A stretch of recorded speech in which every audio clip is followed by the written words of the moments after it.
البدايه النهارده لما الجمهور الاهلي علق يافطه تيشيرت الاهلي لا يعترف الا بالرجال، اثبتوا لنا ذلك. يعني تيشيرت الاهلي ما بيعترفش بالنجوم، لا بيعترف بالرجال اللي بتعرق وتثبت نفسها في قلب الملعب.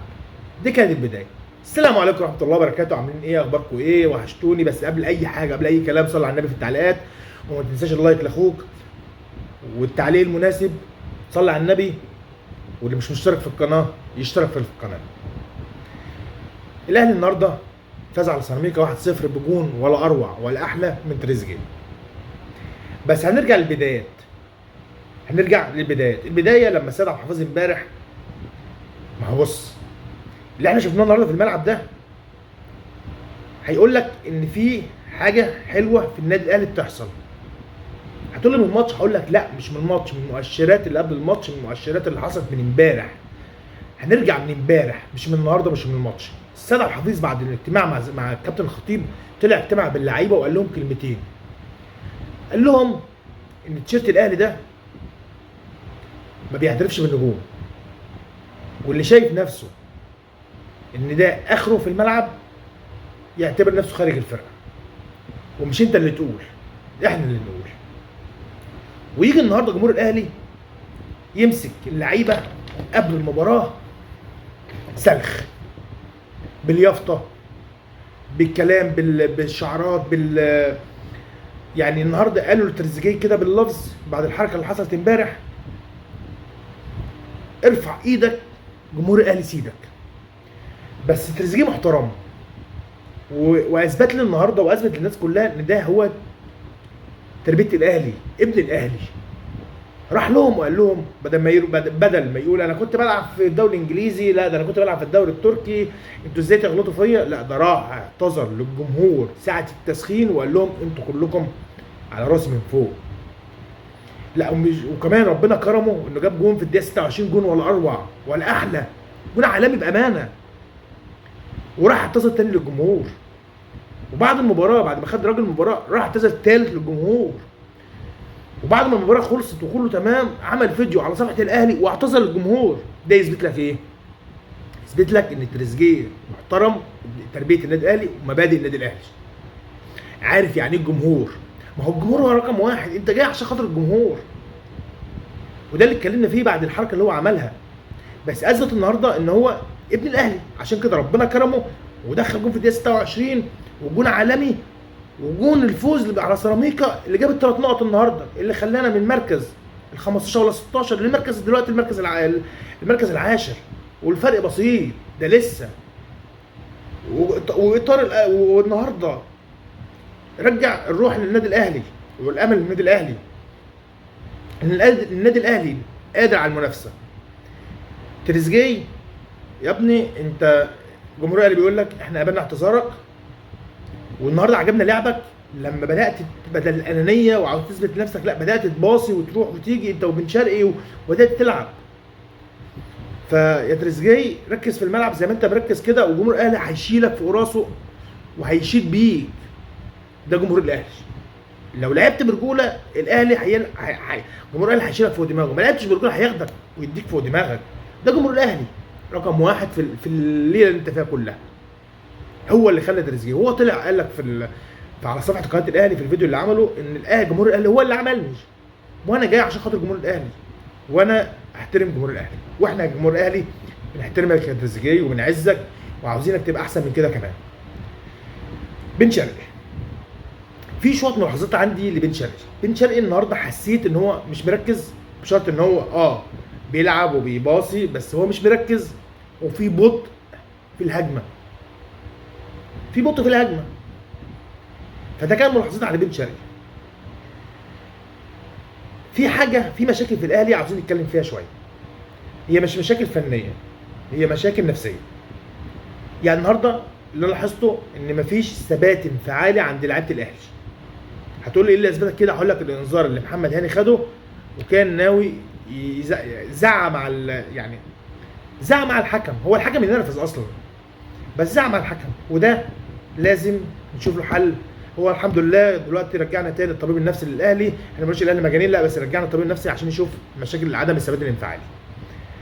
محمد هاني النهارده بعد اللي انا قلت عليه في الموضوع ده عدم الاستفاده الانفعالي وبتاع، بس محمد هاني تالت مباراه على التوالي بامانه بيعمل اداء حلو، فلازم ياخد حقه. ده بالنسبه لمحمد هاني، والجدع يا محمد هاني زي ما انت. في كمان عندك حاجه في الدفاع، في مشكله عندك في الدفاع. مشكله الدفاع عندك ان اللعيبه، انا ما بتكلمش على تشكيله او بتاع، انا بتكلم على حاجات انا شفتها دي من وجهه نظري. في عندك في اللعيبه ما بيتكلموش مع بعض. يعني في الدقيقه 32 اللي ورا اللي في الدفاع مع الشناوي كان ممكن يحصل كارثه، كان ممكن يخش جون بسبب انهم ما لعبوش، يعني ما بيتكلموش مع بعض، خليها لي سيبها لي زي ما بيتكلموا. وكمان في الدقيقه 80 في لعبه الاثنين لعيبه دخلوا ببعض، فده يثبت لك ان في مشكله في الدفاع، غير المشكله ان احنا عاوزين لعيبه تحمي الدفاع. لا، ده في مشكله اصلا ان اللعيبه ما بتتكلمش مع بعض في الدفاع، ودي شغل كابتن الفريق اللي هو الشناوي انهم يخلوهم يتكلموا مع بعض. في كمان حاجات، ياسر ابراهيم النهارده زي الله يبارك له، ياسر ابراهيم رجعا حميدا وحمد لله بالسلامه. ياسر رجعت شخصيه الاهلي، رجعت الروح بتاعت الاهلي في الدفاع. ده ياسر ابراهيم. ياسر ابراهيم بامانه رجع حسسني بالاهلي، هو ده الاهلي. مروان عطيه من احلى واحسن المباريات اللي عملها بعد مباراه المنتخب مع بوركينا فاسو. مروان عطيه بامانه، لما مروان عطيه وحش بنقول عليه وحش، لما يبقى حلو لا حلو. مروان عطيه كان حلو. بيكهام، احمد بيكهام والعش، من وجهه نظري الشخصيه ان تيشيرت الاهلي تقيل عليهم، مش دول اللي يلعبوا في النادي الاهلي. دي وجهه نظري، تتفق معايا، دي وجهه نظري ان بيكهام والعش تيشيرت الاهلي تقيل عليهم. جرانتشار ومحمد الشريف. محمد الشريف هتقول لي محمد الشريف هو راس حربة الاهلي والمفروض ان كل اللعيبه تخدم عليه ومفيش حد بيخدم عليه. هقول لك لا، انا كان عندنا لعيب اسمه اسامه ابو علي مش عارفين نجيب زيه، فيا ريت في يناير الجاي يكون عندنا راس حربة مواصفات اسامه ابو علي او احسن من اسامه ابو علي، والاهلي قادر ان يجيب حاجه زي دي.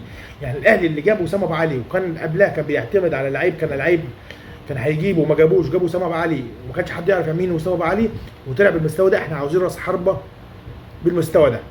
جراندشار، محمد الشريف ما ينفعوش يكونوا راس حربة اساسي للنادي الاهلي.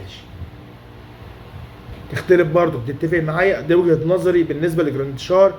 محمد الشريف ما جابوش 50% ولا 25، لا 25% كمان ما جابوش من مستوى راس حربة النادي الاهلي. لو عندنا كان عندنا اسامه ابو علي.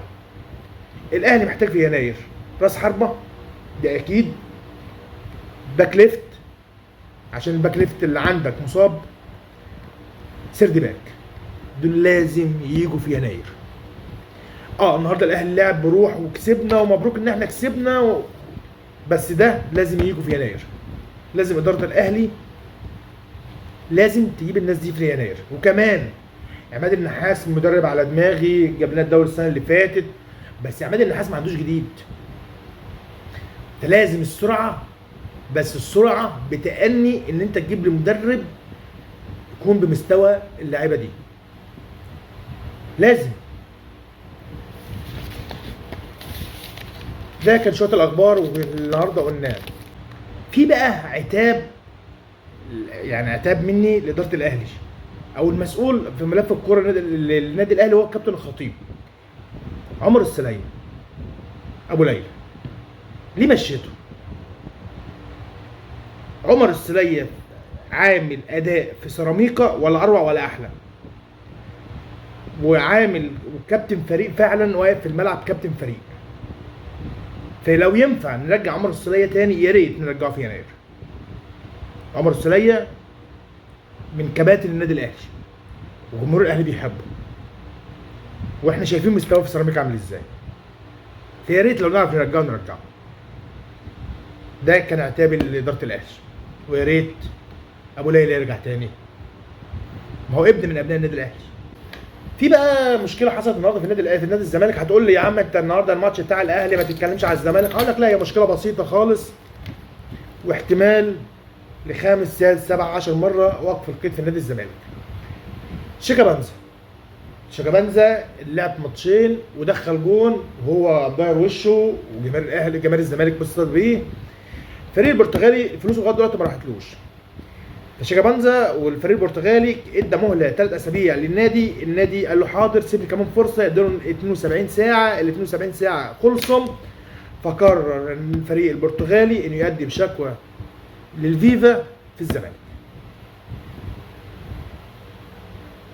الزمالك. فانا مش عارف والله، هو الزمالك حلو بس انا مش عارف هو حسم عليه كده.